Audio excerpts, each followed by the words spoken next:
How wonderful that some of you already got to visit a mosque. You're very fortunate here in Atlanta because you have many mosques, many opportunities to reach out to our Muslim brothers and sisters.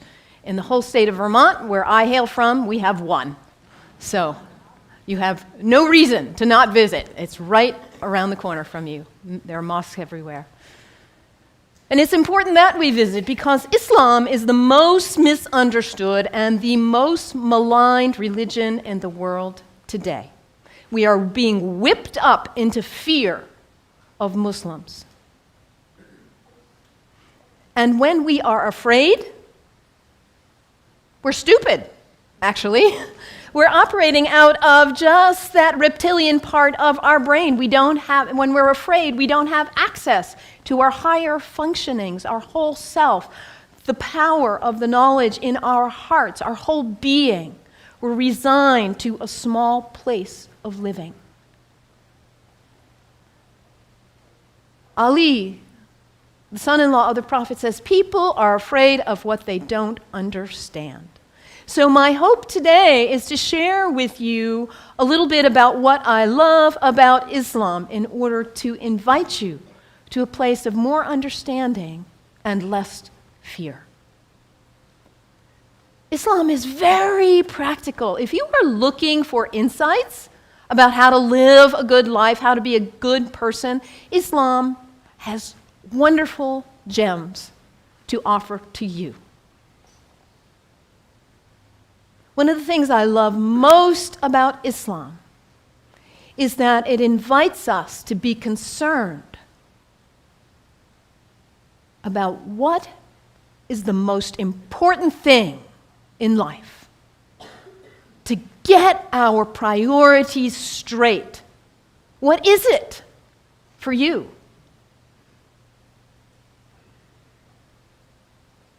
Stuff? Money? Power, prestige, family, kindness, service, love, art, compassion. What is it for you? If you get nothing else out of today, take that one question and live into it. And if you don't know the answer yet, find out. What is it for you? What's most important? In Islam, the answer is very clear. La ilaha illallah, Muhammadan Rasulullah. There is nothing but the source, God, the one. How did you say it, Anthony? That love which is greater than we can know. That's what matters. And Muhammad is his prophet. Is the prophet of love. La ilaha illallah, Muhammadan Rasulullah. And the thing about us humans, when we get that clarity, we know what's important. What do we do with that? We forget. That's who we are. We humans, we are the great forgetters. How many of you made a New Year's resolution back on January 1st? How are you doing with it now? Let's be honest. How were you doing January 7th? We get this high resolve and this clarity, and then we get caught up in all the distractions, all the things pulling our attention here and there, and we forget. That poet, Mary Oliver, says, what is it you plan to do with your one wild and precious life? What is it? In order to not waste our life, we need to regularly hit that reset button, come on back to center, to our heart, to what we know is really why we are here, what we know is really important. Regularly throughout the day, to stop and come back and say, well, let me check in and remember what matters so I don't waste my day or my week or my month or my life. And for Muslims, this is prayer, salat. It is the second pillar of Islam. The first pillar, la ilaha illallah, to know what matters. And the second pillar is to hit that reset button in order to regularly come back to center and remember what really matters. And for Muslims, this is not an activity in the head. It's an activity of the whole body. Allah Akbar, Allahu Akbar. Bismillah ar-Rahman ar-Rahim. Alhamdulillah, Rabbil Alameen. Ar-Rahman ar-Rahim. Malik Yawmiddin. Iyyak na'budu wa iyyak nasta'in. As-siratal mustaqim. Siratal ladhina an'amta alayhim.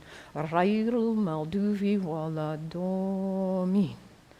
Amin. Allahu Akbar. Allahu Akbar. Allahu Akbar.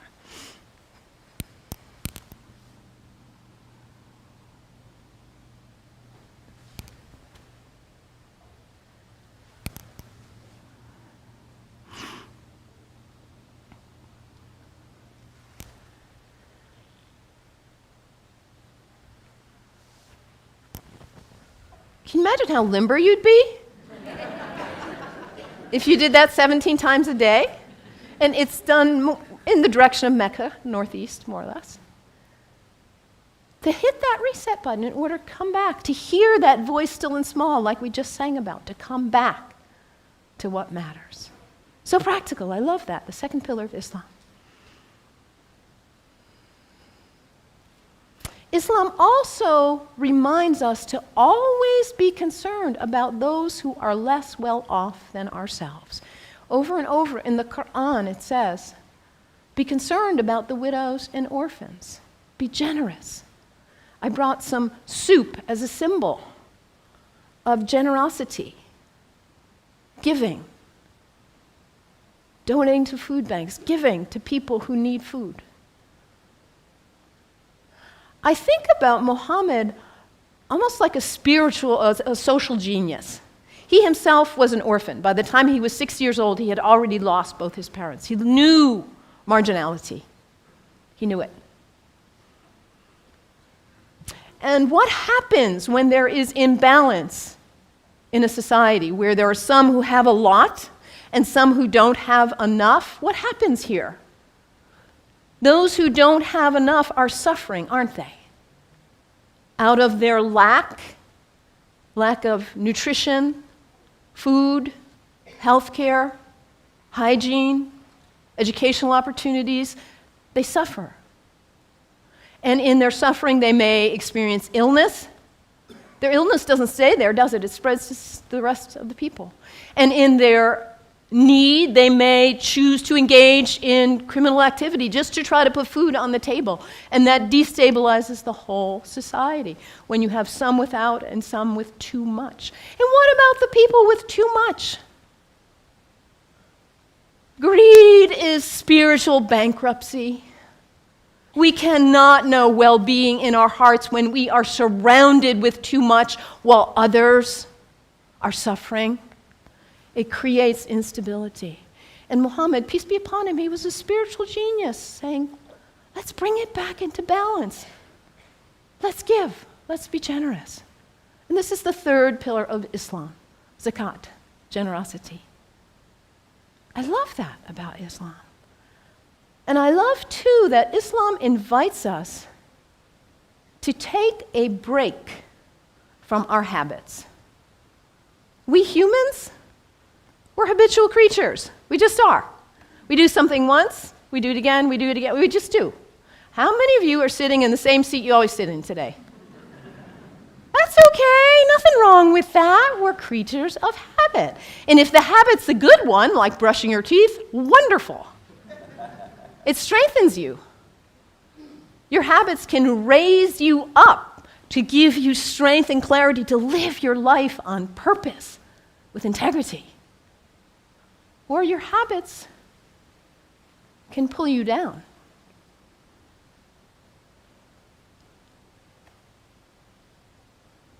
To take a break from your habits, because what happens when you try to take a break from your habit, when you try to stop reaching for whatever it is and you cannot? What is it for you? Coffee? Sugar? Alcohol? Drugs? Sex? Shopping? Your cell phone? Your tablet? Gossip? What is it for you, this behavior that you're caught in? You know it's not worthy of your best self, and yet there you are. It's addiction, isn't it? When we can't stop reaching for it, we can't stop doing it. And yet your life is so valuable, you matter. And to live your life on purpose and to cultivate the habits that raise you and strengthen you so you can be your most beautiful, best, loving, caring, giving self. So to take a break from your habits so you see who's in the driver's seat in your life. And put yourself back in the driver's seat, whatever it is for you.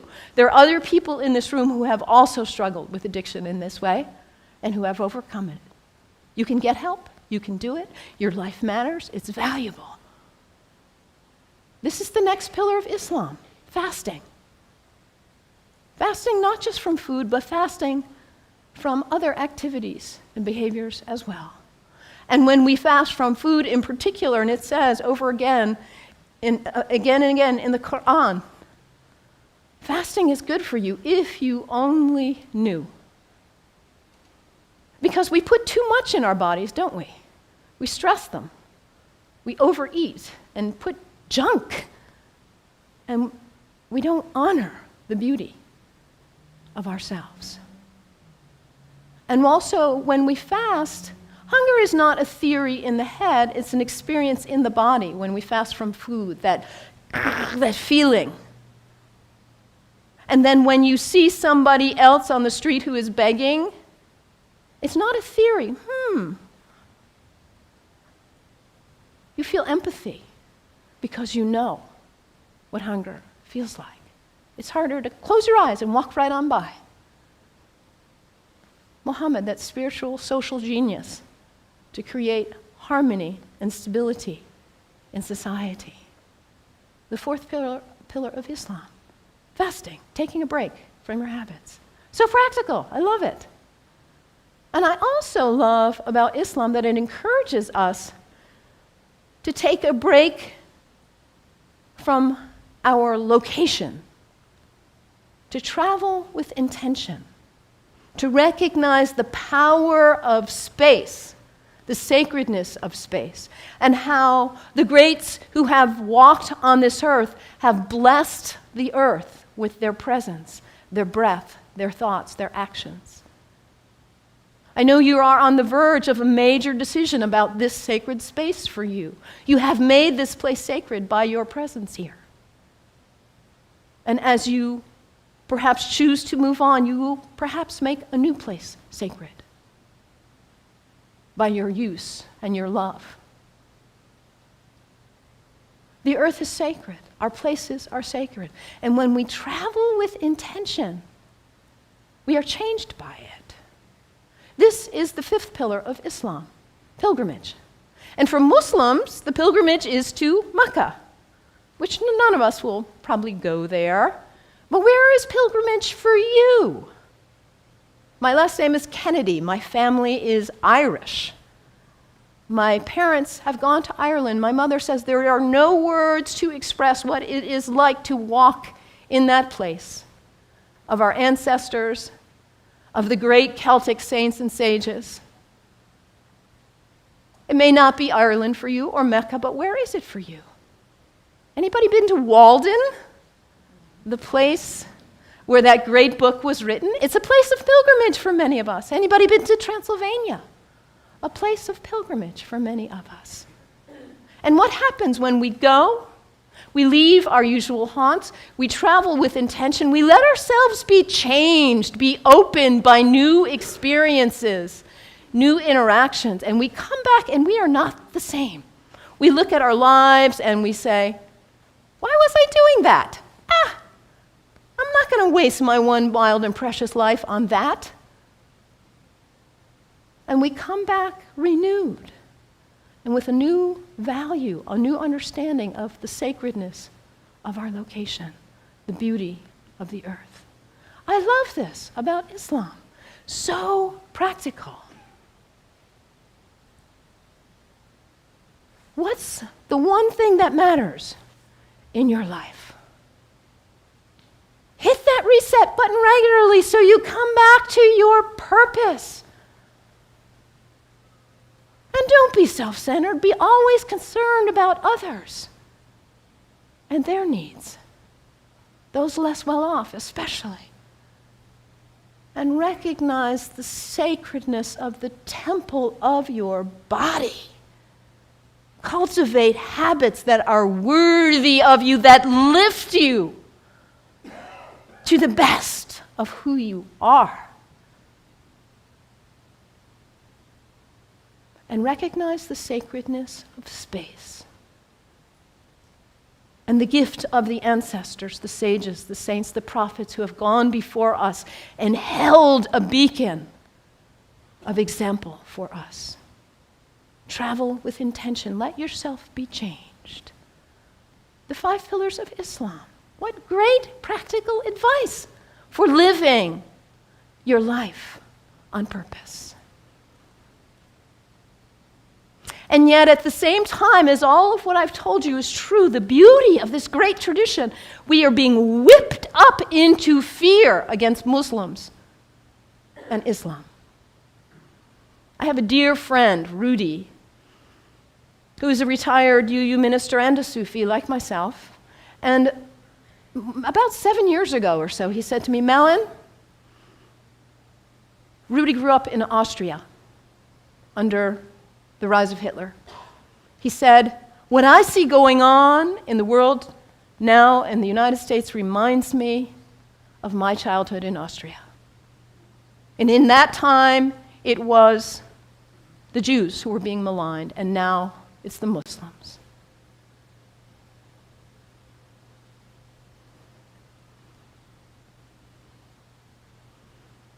Hermann Goering, the right-hand person of Hitler, a Nazi. In the Nuremberg trials, he said something like this: the people do not want war. That's a given. But the people can be brought to the bidding of their leaders. It works the same in all countries, whether it's a dictatorship, a democracy, socialist, doesn't matter. All you have to do is convince the people they are under attack, make them afraid, condemn the pacifists for being unpatriotic, and the people will come to the bidding of their leaders. We're in the midst of such a time. People are afraid of what they don't understand. I implore you, do not fall for this ruse.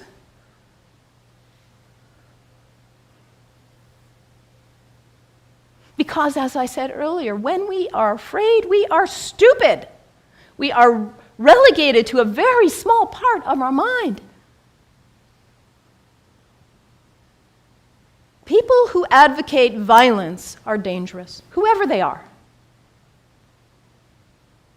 Within Islam, guess what percent of Muslims, this is based on a Gallup study worldwide of Muslims, guess what percent of Muslims think violence is the way to go, is an appropriate response to what's going on? Less than 1%.